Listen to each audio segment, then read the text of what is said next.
passé à Yopougon entre mars et avril 2011. Par conséquent,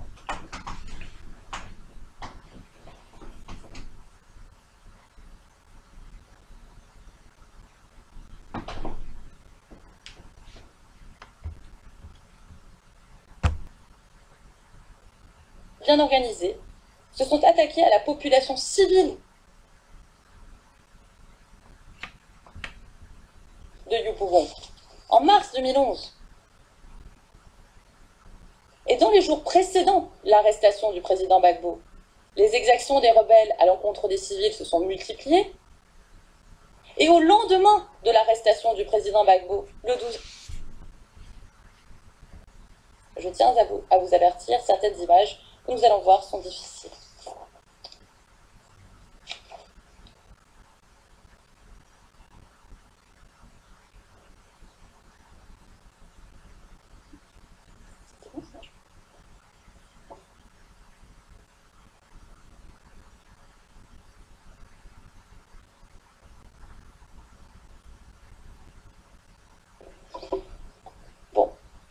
On ne vous montrera pas les images, hélas, puisqu'on a un problème de PowerPoint et on ne veut pas faire plus de temps à la cour. Le point est le suivant. OTP syndrome. We have 1-1 now. Le juge président, ben voilà, vous avez été touché du syndrome du bruit du procureur. 1-1.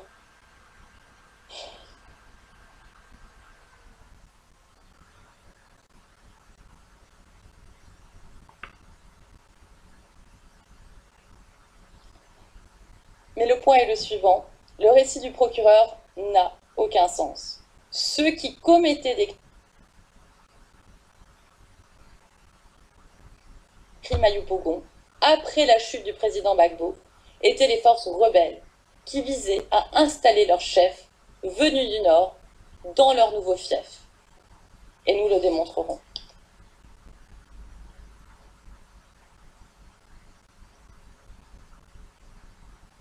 Je vous remercie.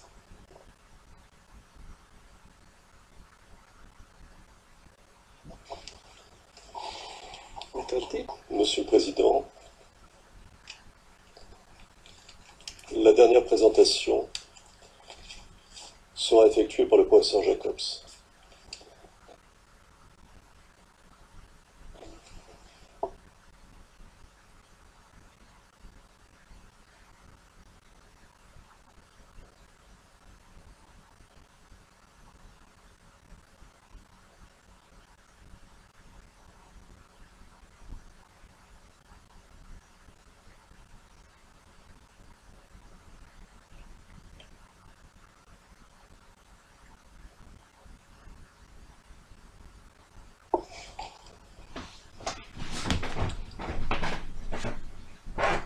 Monsieur le Président, Madame, Monsieur les juges, il a été montré que le procureur a procédé à une déformation de la réalité en ce qui concerne la situation de conflit armé qui prévalait en Côte d'Ivoire, tant avant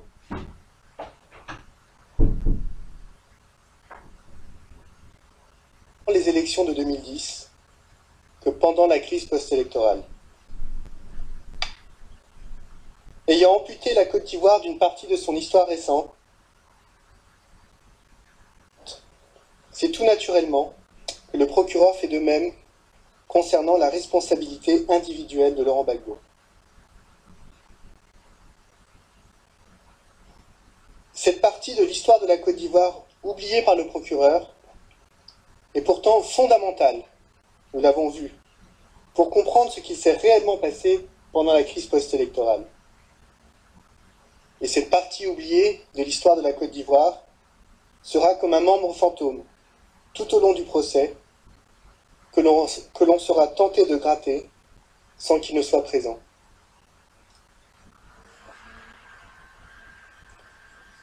Ignorant le conflit armé, le procureur est condamné à ne pas pouvoir vous dire la vérité, qui ressort pourtant clairement en creux de son mémoire préliminaire.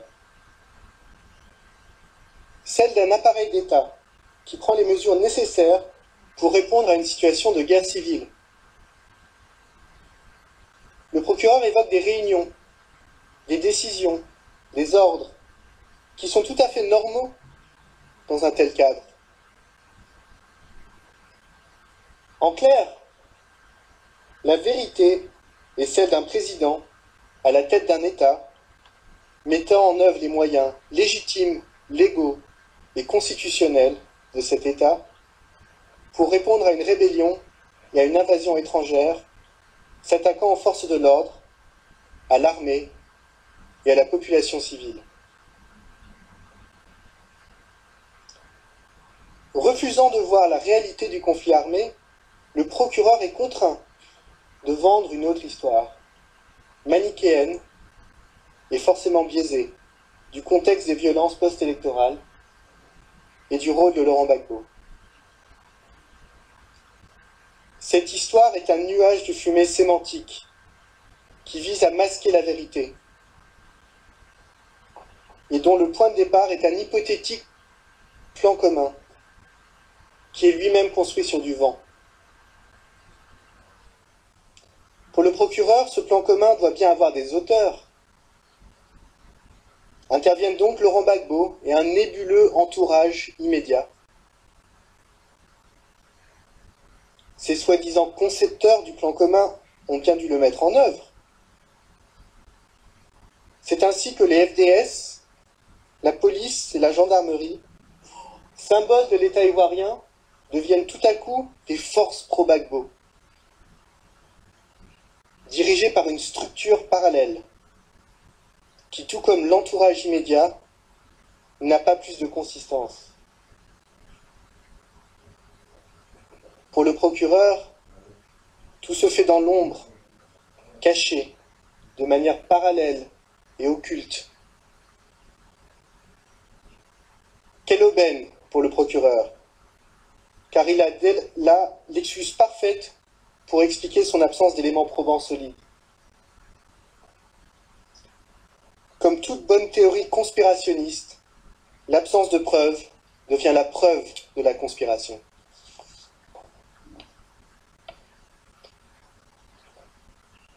Avant d'illustrer les incohérences de l'approche du procureur pour les différents modes de responsabilité,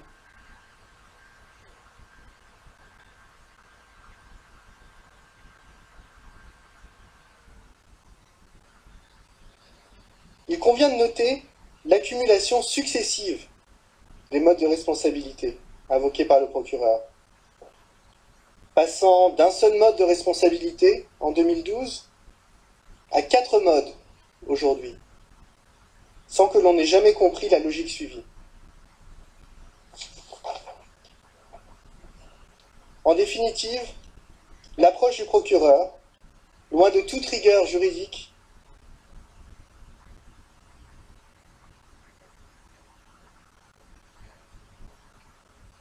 des soi-disant proches au poste clé. Il faudrait savoir, il y a là bien une incohérence du procureur.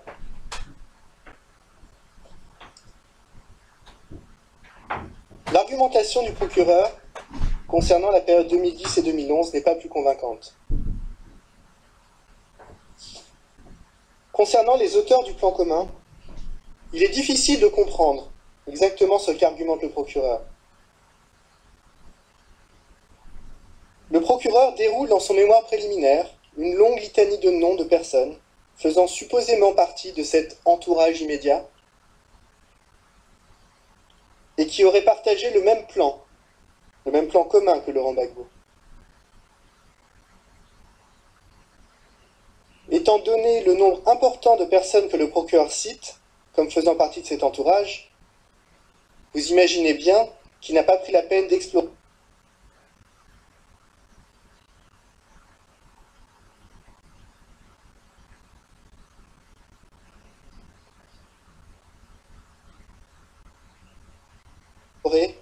et d'exposer l'intention de chacune d'entre elles.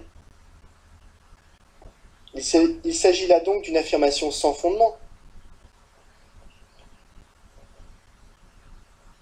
Surtout, le procureur nous dit dans son mémoire préliminaire que la composition de l'entourage immédiat a évolué au fil des années. Ce qui permet au procureur d'avoir une excuse toute faite pour justifier par avance toute imprécision de sa part.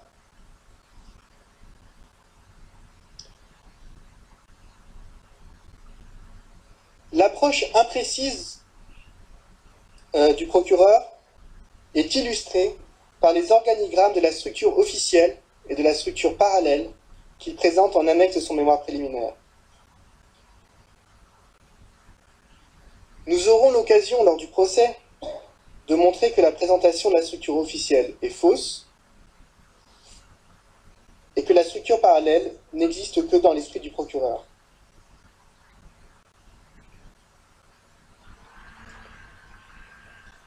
Soulignons tout de même dès à présent une contradiction en ce qui concerne les organigrammes. Le procureur affirme d'un côté que certaines personnes faisaient partie de la structure officielle, comme Émile Guerrier-Houlou, ministre de l'Intérieur,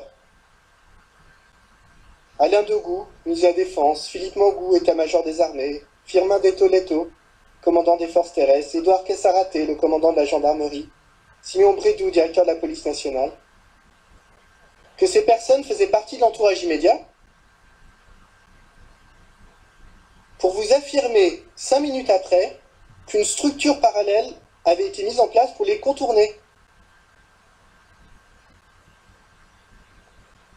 En d'autres termes, Laurent Gbagbo et son entourage immédiat auraient mis en place une structure parallèle pour se contourner eux-mêmes.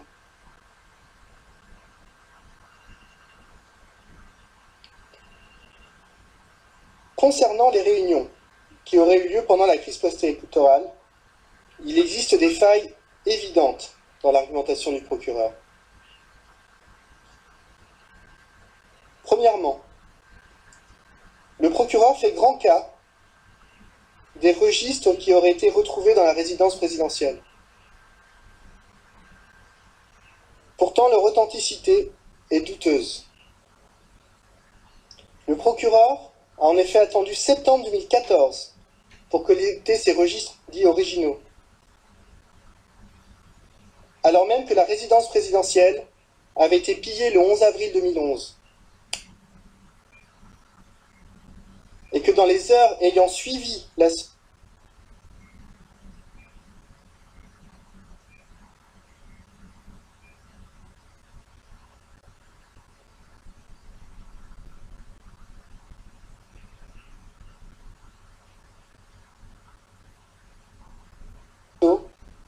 les membres des services spéciaux français faisaient main basse sur l'ensemble des archives. Par conséquent, quelques jours à peine après l'assaut, la résidence était vide de documents ou d'objets de valeur.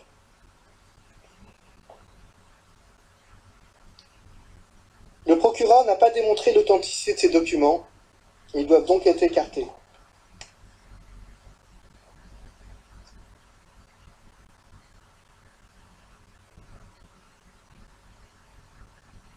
Président, mais pour mettre fin à toute la série de violences, à toute la série des errements des gens égarés qui ne peuvent prospérer que sur la violence. Et Laurent Gbagbo continue. Mais il faut continuer.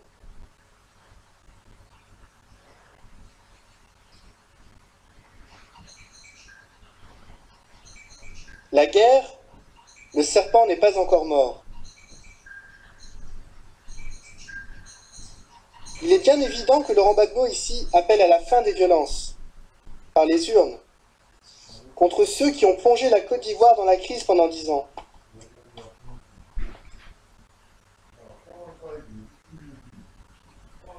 Où est l'appel à la violence ici? Où est la xénophobie? En désespoir de cause, le procureur en est réduit à changer la ponctuation pour trouver quelque chose à dire.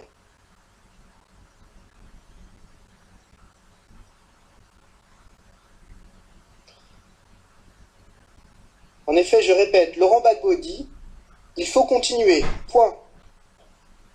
La guerre, le serpent n'est pas mort. »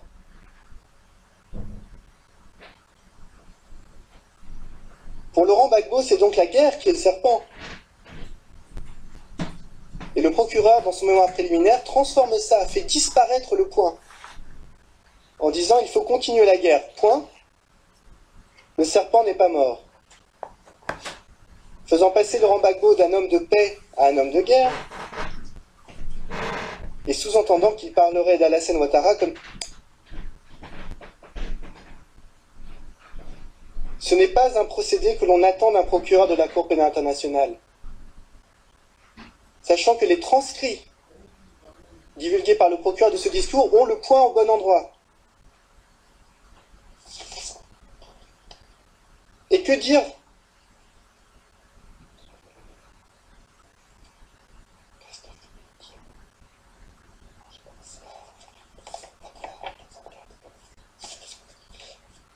Et que dire du discours de Divot d'août 2010, que le procureur évoque sans cesse ?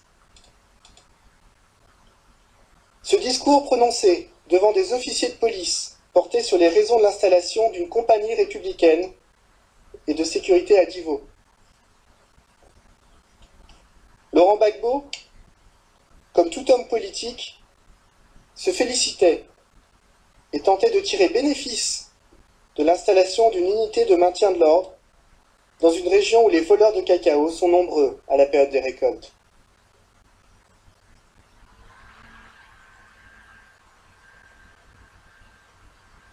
Il s'agissait pour Laurent Gbagbo de montrer à quel point il prenait en compte le désir de sécurité de la population.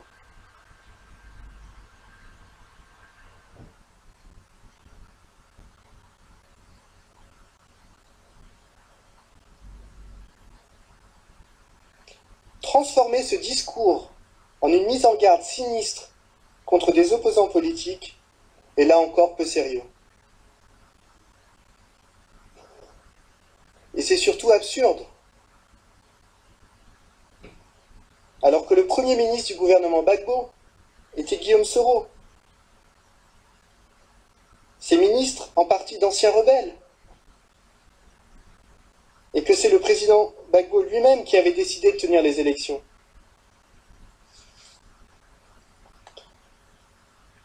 Il est aussi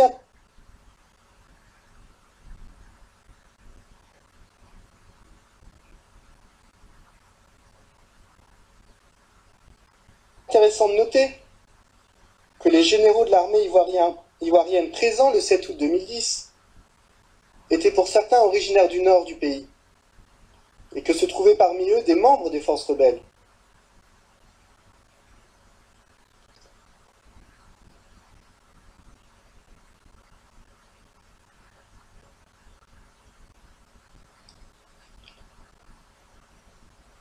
Ces trois exemples montrent bien que le procureur est hermétique à la réalité, et qu'il est même prêt à changer la ponctuation d'un discours pour le faire coller à son narratif.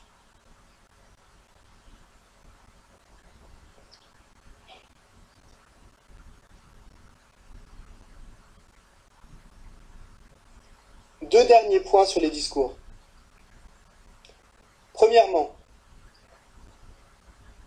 le procureur avance que le fait d'appeler les rebelles des terroristes serait le signe d'une diabolisation de l'adversaire. Mais vous avez vu, plutôt, les exactions commises par les rebelles dans tout le nord du pays pendant 10 ans,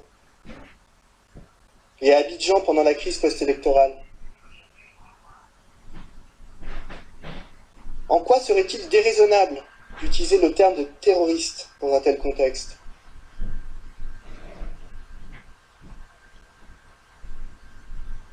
Surtout, le terme de terroriste est un terme technique et juridique, notamment du droit international humanitaire.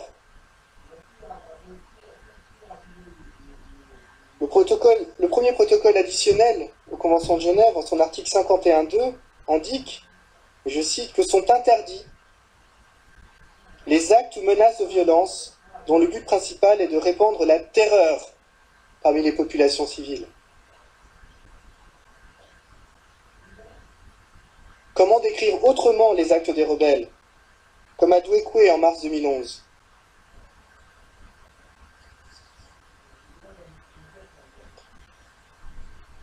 Enfin, il est frappant de constater que le procureur voit une volonté criminelle dans toute dénonciation de l'ingérence de la communauté internationale, que cela soit la France ou l'ONU.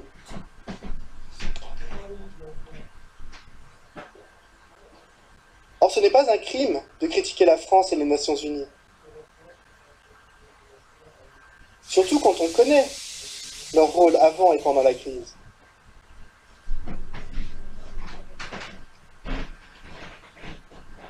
En se positionnant ainsi, le procureur, qui prétend ne pas faire de la politique, ne fait que de la politique. Sa position sur les élections de 2010 est à cet égard intenable.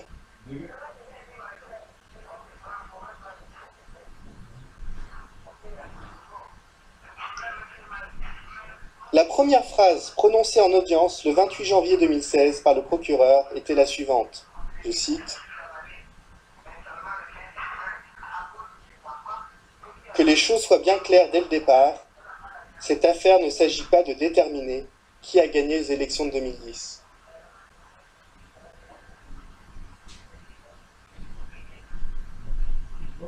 Pourtant, tout le cas du procureur est fondé sur un présupposé non dit.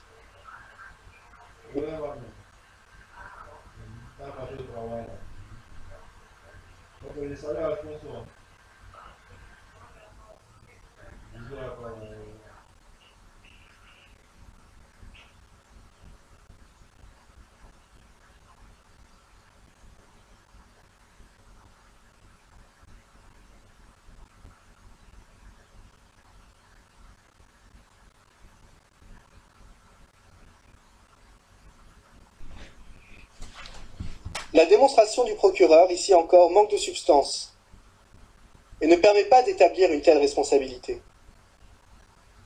Et ce pour plusieurs raisons. Premièrement, et c'est le plus important, rien.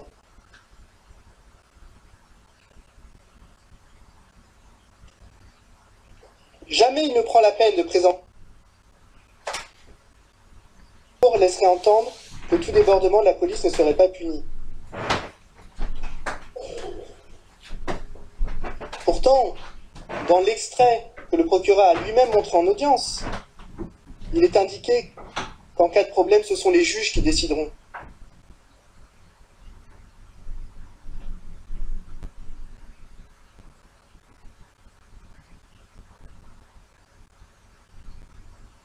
Quel est le problème avec cette affirmation ?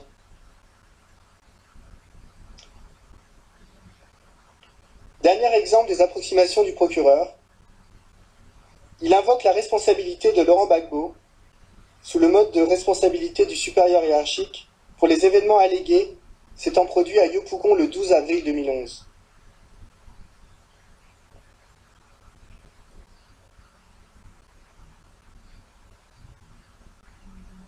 En définitive, le fait que de telles contradictions ne posent pas de problème au procureur nous donne bien à voir une réalité, même si ce n'est pas celle de la Côte d'Ivoire. Celle de son approche de la argumentation juridique. Le procureur a dans le passé affirmé sans sourciller que, je cite, « Eh oui, on peut plaider une chose et son contraire. » Son mémoire préliminaire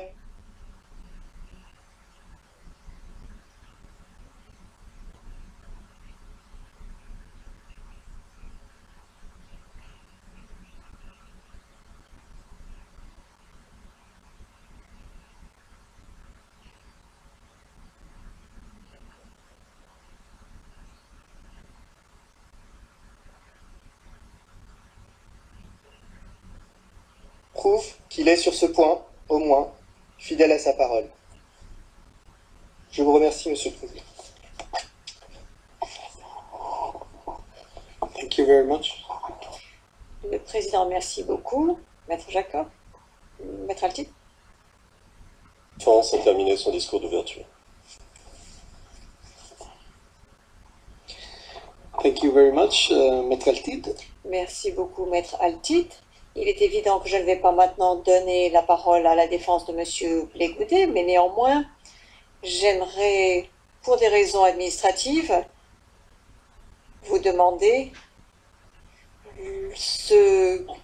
quel est le temps dont vous aurez besoin demain, et je suppose également que vous n'aurez pas besoin de toute la journée, parce qu'il y a déjà eu beaucoup de choses de dites par la défense de M. Blé-Goudet, je dirais, en tous les cas pour ce qui concerne le contexte historique. Donc pour avoir simplement une estimation maintenant de la durée qui vous est nécessaire. Thank you. Merci, Monsieur le Président. Bien entendu, nous n'allons pas répéter les arguments de la défense de M. Gbagbo, mais nous pensons qu'il nous faudra quand même la journée entière à la lumière des arguments soulevés par l'accusation. Il se pourrait que l'on termine avant 16 heures, mais je pense qu'il nous faudra à peu près 4 heures pour toute l'équipe. Et je vous assurerai... Je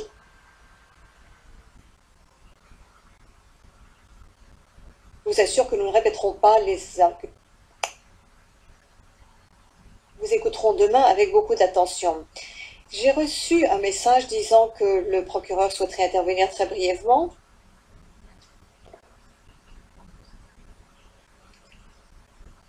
Bonjour, Monsieur le Président. Je voulais simplement vous dire qu'avec votre autorisation, je ne serai pas présente demain, dit Madame Bensouda, mais bien entendu, Monsieur MacDonald, qui mène l'équipe, sera présent, et ceci est dû à des engagements que j'avais déjà et que j'ai essayé de changer, mais que je n'ai pas réussi à changer. Le Président, merci beaucoup.